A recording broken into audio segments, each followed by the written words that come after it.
2월이 오기 전에 한 곳만 막혀도 1년 내내 재물이 새어나갑니다. 많은 분들이 모르고 지나치는데 1월은 한 해의 기운이 완전히 자리 잡기 전 마지막 정리 시기입니다. 이 시기를 놓치면 2월부터 시작되는 새 흐름을 온전히 받을 수 없습니다. 실제로 부산 해운대에 사시는 김순자 씨 67세. 작년 이맘때 집 안 한 곳을 정리했을 뿐인데 그의 의료비가 전년 대비 130만 원이나 줄었습니다. 우연이 아니었습니다. 막혔던 공기 흐름이 뚫리자 가족들의 컨디션이 달라졌고 불필요한 지출이 자연스럽게 줄어든 겁니다. 여러분, 지금 당장 집을 한번 돌아보세요. 1월 한 달 동안 쌓인 것들이 있을 겁니다. 택배 박스, 영수증 뭉치, 읽지 않는 전단지, 안 쓰는 물건들. 이것들이 단순히 공간만 차지하는 게 아닙니다. 집안의 에너지 흐름을 막고 있습니다. 2월은 입춘을 기점으로 봄 기운이 시작되는 달입니다. 겨울에서 봄으로 넘어가는 전환점이죠. 이 전환이 제대로 이루어지려면 묵은 기운을 완전히 비워내야 합니다. 그래야 새로운 에너지가 들어올 자리가 생깁니다. 많은 분들이 대청소는 설날에 한다고 생각합니다. 틀린 말은 아닙니다. 하지만 진짜 중요한 건 설 전에 하는 선택적 정리입니다. 모든 걸 다 치울 필요 없습니다. 딱 한 곳만 제대로 정리하면 됩니다. 바로 이것입니다. 현관과 주방 사이의 동선입니다. 왜 하필 이 구간이냐고요? 현관은 외부 에너지가 들어오는 입구이고 주방은 가정의 재물과 건강을 책임지는 중심입니다. 이 두 공간을 연결하는 동선이 막히면 들어온 좋은 기운이 제대로 순환하지 못하고 정체됩니다. 왜 이게 재물과 연결되는지 지금부터 설명하겠습니다. 공기는 흐름입니다. 물리적인 공기뿐 아니라 사람의 마음도 흐름을 타고 움직입니다. 현관에서 주방까지 걸어가는 그 짧은 동선에 물건이 쌓여 있으면 무의식적으로 스트레스를 받습니다. 매일 아침 나갈 때, 저녁에 들어올 때 하루에 최소 4번 이상 지나가는 길입니다. 이 길이 막혀 있으면 마음에 미세한 불편함이 쌓입니다. 그 불편함은 판단력을 흐리게 만들고 결국 불필요한 소비로 이어집니다. 답답한 마음을 풀려고 물건을 사는 겁니다. 이게 바로 돈이 새는 구조입니다. 대구 수성구에 사시는 박영호 씨 61세. 작년 1월 말에 현관부터 주방까지 동선을 완전히 비웠습니다. 신발장 위에 쌓인 종이 뭉치들, 벽에 걸린 오래된 우산들, 바닥에 놓인 택배 박스들. 다 치웠습니다. 2월부터 놀라운 변화가 시작됐습니다. 충동 구매가 줄었습니다. 편의점 가는 횟수가 주 5회에서 2회로 줄었고 온라인 쇼핑 건수도 절반이 됐습니다. 박영호 씨 본인도 신기하다고 했습니다. 억지로 참은 게 아니라 자연스럽게 사고 싶은 마음이 줄어들었다는 겁니다. 서울 강동구에 사시는 이정숙 씨 58세. 남편과 둘이 삽니다. 작년 1월에 이 동선 정리를 시작했는데 특이한 점이 있었습니다. 남편이 먼저 변했다는 겁니다. 원래 짜증을 잘 내는 성격이었는데 집에 들어오자마자 편안해하는 모습이 보였습니다. 말다툼이 줄었습니다. 특히 저녁 시간대 부부간 대화가 부드러워졌습니다. 이정숙 씨가 나중에 깨달은 건 남편이 현관에서 주방까지 걸어오면서 무의식적으로 긴장을 풀고 있었다는 겁니다. 동선이 깨끗하니 마음도 자연스럽게 정돈된 거죠. 광주 광산구에 사시는 최미란 씨 64세. 혼자 사십니다. 자녀들이 명절에만 옵니다. 작년 1월에 이 정리를 했는데 가장 큰 변화는 건강이었습니다. 만성 소화불량이 개선됐습니다. 주방까지 가는 길이 편해지니 식사 준비가 부담스럽지 않았습니다. 요리를 더 자주 했습니다. 외식과 배달이 줄었습니다. 한 달에 식비가 20만 원 가까이 절약됐습니다. 최미란 씨는 이렇게 말했습니다. 집이 숨쉬는 느낌이 든다고. 예전엔 집에 있어도 답답했는데 이제는 집이 편하다고 했습니다. 그렇다면 구체적으로 어떻게 정리해야 할까요? 먼저 시간을 정하세요. 오전 10시에서 11시 사이가 좋습니다. 이 시간대는 햇빛이 집 안으로 가장 잘 들어오는 때입니다. 자연광 속에서 정리하면 버릴 것과 남길 것이 명확하게 보입니다. 현관 신발장부터 시작합니다. 신발장 위를 완전히 비우세요. 그 위에 올려둔 모든 것을 내려놓으세요. 우편물, 열쇠, 마스크, 손소독제, 작은 소품들. 전부 다른 곳으로 옮기세요. 신발장 위는 비워두는 게 원칙입니다. 다음은 현관 바닥입니다. 신발을 제외한 모든 물건을 치우세요. 우산꽂이, 택배박스, 재활용 봉투. 이것들은 다른 공간으로 이동시키거나 버리세요.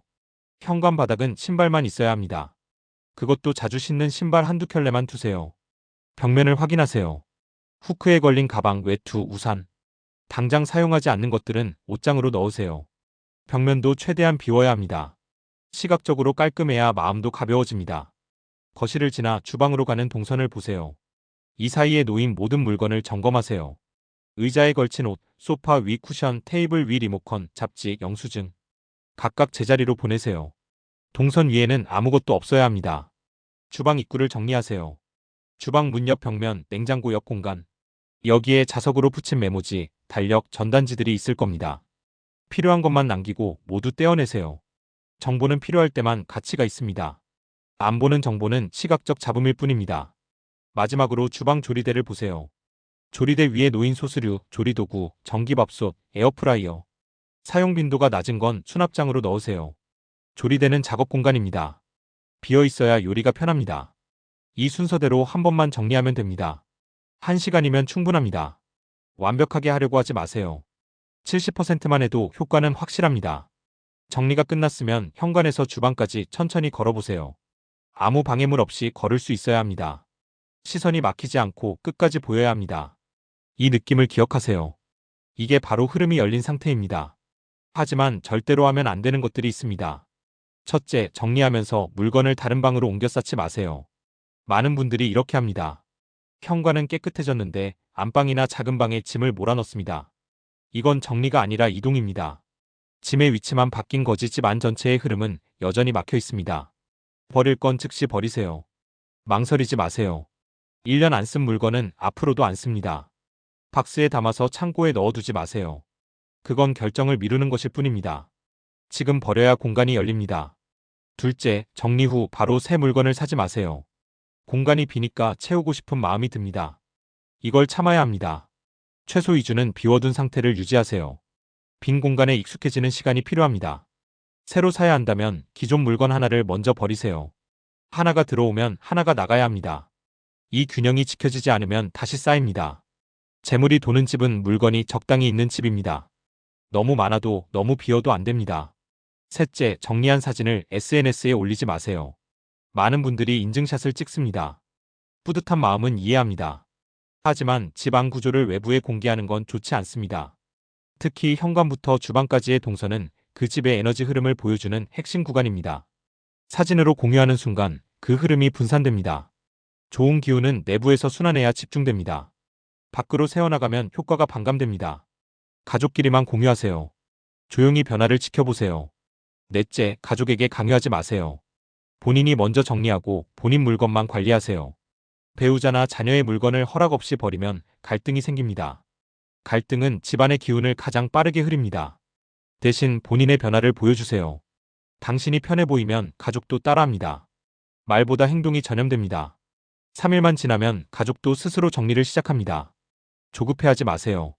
다섯째, 정리 후 바로 커튼을 치거나 조명을 어둡게 하지 마세요. 정리가 끝나면 적어도 3일은 밝게 유지하세요. 낮에는 커튼을 활짝 열고 밤에는 조명을 평소보다 밝게 켜세요. 빛이 들어와야 새로운 기운이 자리 잡습니다. 어두운 공간은 정체된 에너지를 끌어들입니다. 아무리 깨끗하게 정리해도 어두우면 답답함이 다시 생깁니다. 밝음을 유지하세요. 그래야 정리의 효과가 온전히 발휘됩니다. 이 5가지만 피하면 됩니다. 어렵지 않습니다. 정리는 단순합니다. 복잡하게 생각하지 마세요. 지금 댓글에 흐름 열림 4글자를 남겨주세요. 이 4글자는 여러분 집에 막힌 기운을 푸는 첫 번째 선언입니다. 소리내어 읽는 것만으로도 의미가 있습니다. 여러분의 의도가 공간에 전달됩니다. 댓글로 선언하는 순간 마음이 정리 모드로 전환됩니다. 무의식이 움직이기 시작합니다. 실제로 많은 분들이 댓글 남긴 후 바로 정리를 시작했다고 합니다. 작은 행동이 큰 변화의 출발점입니다. 집은 단순한 공간이 아닙니다. 여러분의 마음이 담기는 그릇입니다. 그릇이 깨끗해야 좋은 것이 담깁니다. 그릇이 더러우면 아무리 좋은 것을 부어도 섞여서 탁해집니다. 2월은 새로운 시작입니다. 입춘 이후 자연은 완전히 다른 리듬으로 움직입니다. 사람도 자연의 일부입니다. 자연의 흐름에 맞춰야 편합니다. 거스르면 힘듭니다. 1월 안에 이 한 가지만 하세요. 현관에서 주방까지 동선을 여세요. 그러면 2월부터 달라집니다. 마음이 가벼워집니다. 돈 쓰는 패턴이 바뀝니다. 가족관계가 부드러워집니다. 큰 변화는 큰 행동에서 나오지 않습니다. 작은 행동의 반복이 큰 변화를 만듭니다. 거창할 필요 없습니다. 1시간이면 됩니다. 오늘 저녁에 해도 늦지 않습니다. 집이 바뀌면 사람이 바뀝니다. 공간의 흐름이 바뀌면 삶의 흐름도 바뀝니다. 이건 미신이 아닙니다. 환경이 습관을 만들고 습관이 인생을 만든다는 단순한 원리입니다. 많은 분들이 복잡하게 생각합니다. 풍수도 따지고 방향도 재고 시간도 계산합니다. 필요 없습니다. 가장 기본은 비우는 겁니다. 비워야 채울 수 있습니다. 막힌 걸 뚫어야 흐릅니다. 오늘 한 가지만 실천해도 충분합니다. 지금 당장 현관으로 가세요. 신발장 위에 뭐가 있는지 보세요. 그걸 치우는 것부터 시작하세요. 5분이면 됩니다. 그 5분이 올해를 바꿉니다. 작은 실천이 쌓여서 큰 변화가 됩니다. 2월이 오기 전에 준비하세요. 준비된 사람에게 기회가 옵니다. 준비 안 된 사람은 기회가 와도 못 잡습니다. 여러분의 집은 여러분이 만듭니다. 남이 만들어주지 않습니다. 풍수 전문가도 인테리어 디자이너도 아닙니다. 매일 그 공간에서 사는 여러분이 만듭니다. 오늘부터 시작하세요. 내일로 미루지 마세요. 내일은 또 다른 핑계가 생깁니다. 지금 이 순간이 가장 좋은 타이밍입니다. 현관에서 주방까지 이 짧은 구간을 여세요. 그러면 2월부터 여러분 집에 다른 공기가 흐릅니다. 돈이 새는 구멍이 막힙니다. 불필요한 지출이 줄어듭니다. 작은 행동이 흐름을 바꿉니다. 흐름이 바뀌면 인생이 바뀝니다.